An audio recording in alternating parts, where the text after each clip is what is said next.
how it ends. Though I had known my death casted a shadow upon my life for many years when I entered the realm of villainy. I knew by the terror I caused unto others and the spirit of poison I gave to others just to fill my satchels with their riches. So I could live as a king in the kingdom of vipers and foxes. Though I may not carry the features of a viper nor a fox, for they can be sneaky creatures who strike when you least expect it. They gaze at the world from those who see, but yet do not gaze at the fact they stand in plain sight of the beholder, for that makes them dangerous, hiding from their prey. To not be seen the shadows of our world, which is darker than most see it from the distance, and yet I am none of those creatures who engage under the darkness. No, I am far worse than a viper or a fox. Human. Human. Greedy, manipulative, explosive, and most of all violent. Violence is what I thrive most of all in this world. The art of war that flows through my veins, the true nature of my reign as king of villainy. The Blood King was the crown I wore, not for the demand of respect or cherishing from others, no. Raging war on both the guilty and most of all, the innocent. I, the innocent try to seek out the good of those who have done bad, show them the way of an honorable life that has been bestowed upon them, with that life that has been given to them, for I say nay to that so-called life. So to hell with those who try to seek the goodness of others that are damned, knowing that true evil exists and it will never die. Say, watch the world burn from the inside and out. Have the world become an ocean of blood, that was my true dream. To be soaked in the smell of chaos. Embrace my berserker mentality. Berserker mentality. That was my downfall. My generals and those who try to go against my villainy would say it was my greed that brought me my downfall. The gold I surrounded myself with, or the amounts of poison I wanted to bring forth to those who wanted to fill the escape of reality, to which I say nay to that so-called humanity. I care not for the others, and for that I say I am death's deliverer, or even death himself. And many of these souls I have taken in this world, I am death. And I'll leave this world as I left it.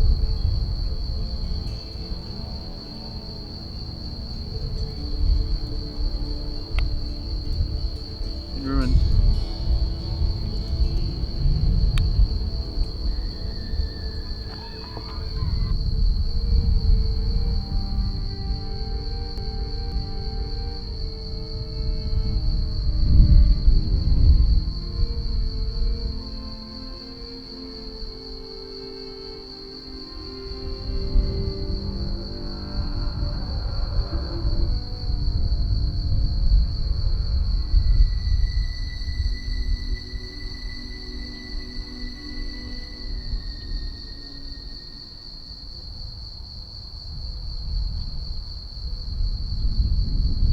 The sun shines on us all,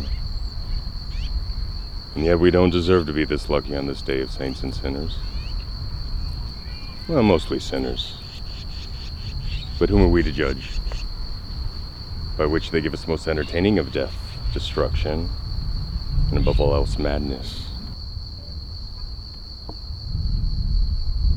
Madness is what drives us to give things actual meaning in this world. From claiming to be a god, a king, an immortal, or even death.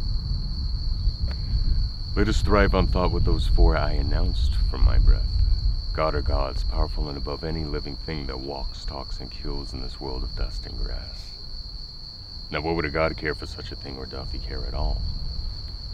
I wonder, with all that power he holds under his skin, and the unimaginable imagination he can conjure up with a snap at the edge of his fingertips. Who could go against such a thing, one can say? Not beast or faithful, but one who wants to accomplish the impossible. Hold your heart and mind when I tell you it was not a human who offended the gods, but gods themselves. Gods with the same blood and father. Brothers of Asgard, nonetheless. Magni and Modi, the seeds of Thor and the grandchildren of the Allfather Odin. Now, gods are strange beings. Since the beginning, how they came to power is just as old of a story of anyone gaining power in their court and their ambition. Blood. There is nothing richer than that, is it not? For blood does belong to your enemies, and those with the same ambition as you do. With that knowledge, how far would you go that your ambition does not remain a dream, but a reality? For you see, Magni and Modi had an ambition. Do you know what that ambition was? Asgard. Asgard. There was nothing more sweet than that. So one night in the halls of Valhalla, all the warriors sitting there, eating and feasting, Odin at the head of the table and Thor flirting away with some shield maiden. Magni and Modi sitting there with a look of blood on their minds. Who and many wouldn't even put the thought, but on that day the thought had come to pass. The brothers drew their weapons and struck the Allfather and his son. The leaders of Asgard were given the eternal sleep. Not Ragnarok as it was foretold, but the sons of Asgard. Their raid lasted for 811 years, and they too were given the eternal sleep. This time, not by a god, but a mortal. A mortal that was given godly powers that were older than the boys. A Greek god by the name of Hades, whose power was passed down from generation to generation. And with that power, created a berserker, a god killer more dangerous than anything. And this berserker was created by the evil of man. They used that power to slay those who decided to use this world as its own personal battlefield. And within that battlefield, brothers met their end. Do you see the meaning of which I had told you that story? Those with ambition to gain more will soon meet their end by those who have no ambition. But violence from evil, without care or caution, destroys evil. Destroying evil with evil. What is evil after all? Misunderstanding, a soul that doesn't fit in this world, a soul that has the urge to disagree with the world, or is it by default that good creates evil only because it thinks it's better than it? The story you told has none of those things. Well, it truly had, but those who wanted to do whatever they wanted. They didn't care who was in the way of it. You deem them evil, but I deem them neither. You speak only of what they have done to others, but do not speak upon the actions that led to those decisions. To even deem themselves evil in the first place. Yet again, that wasn't a true answer to that story. The true answer was, either be a god or a human, the reign will end. It will end at a point at which death deems it to be enough. Everything has an end, even for a god. Did you deem yourself a god at a point of your reign as king of villainy? Nay, I was never that ambitious. But your ambitions led you to this day, the final moments you have left on this day, and yet you have not argued that you were good or even flattered on being evil.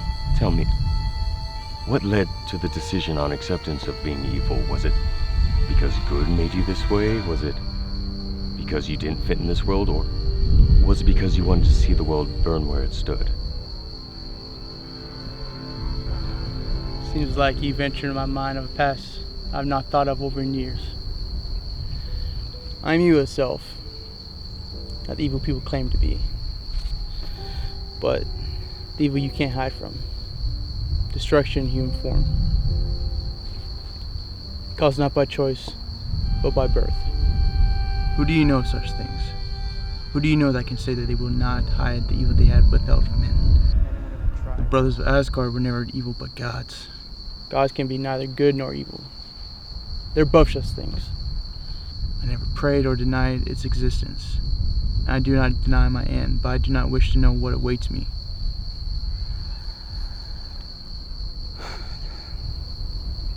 Men and women have tried to be on a path of salvation, but not me. Rather do what I have done without knowing, than to do of knowing what awaits me. this is what I crave most of all in this world. Tell me another story. Sun is up. Fear that my pain is too great to bear. Try me.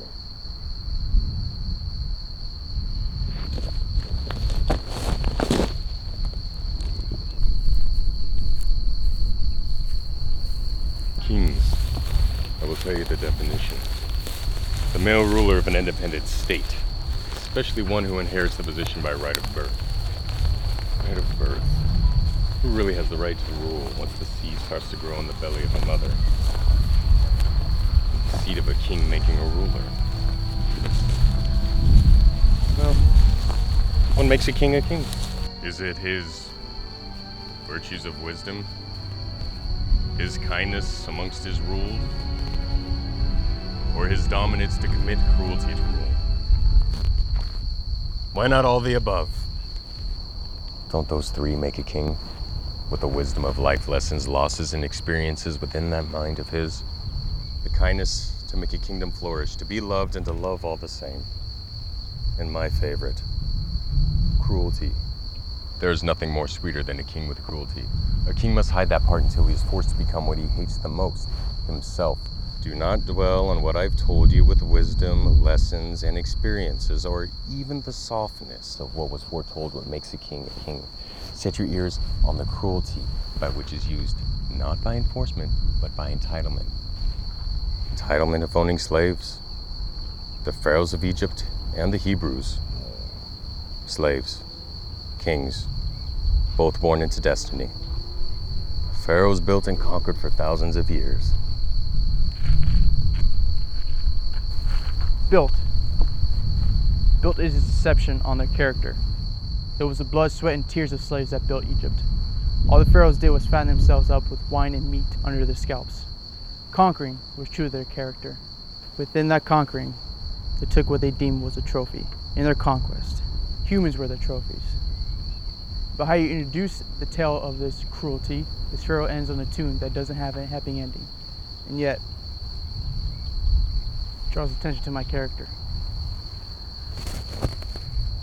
And by that quote, I overstep my analogy upon a lesson I have to learn. 1,000 apologies. Fear not. I have discovered that there is no fool in you. But I ponder on the question in my head. Does one fool know the lesson of knowledge that was bestowed? Let me dive into your thoughts on this. The thoughts of a king. Funny. Seems like this journey has met its end before I did. King. A burden and an image. To balance between life and death. Life can begin and end. The blink. It can be cut by those close to you or from far away. The king has the unrest of looking over his shoulders, accepting life, image, and rule. A rule that can be immortal, and that is when death has no power over. Shall we continue on with those lessons? Please.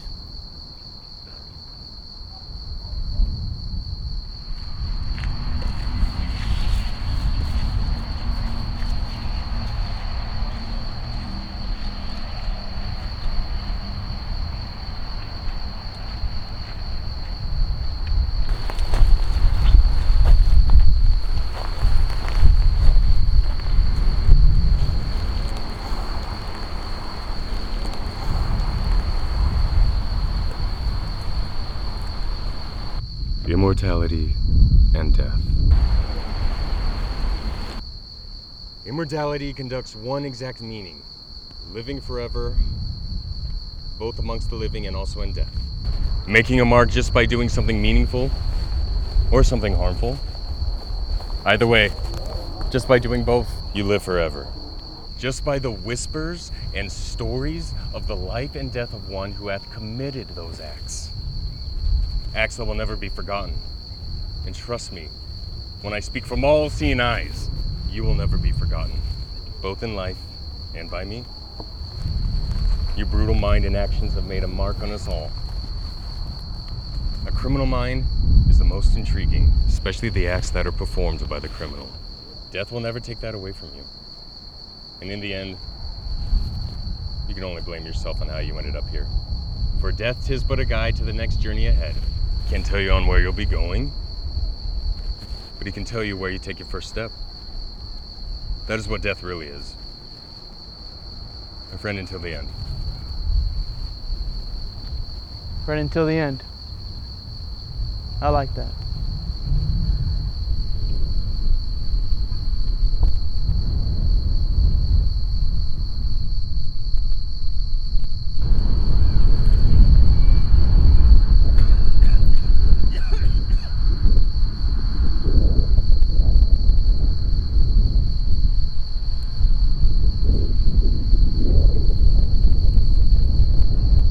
In this world, is the destiny of mankind controlled by some transcendental entity or law? Is it like the hand of God hovering above? At least it is true that man has no control, even over his own will.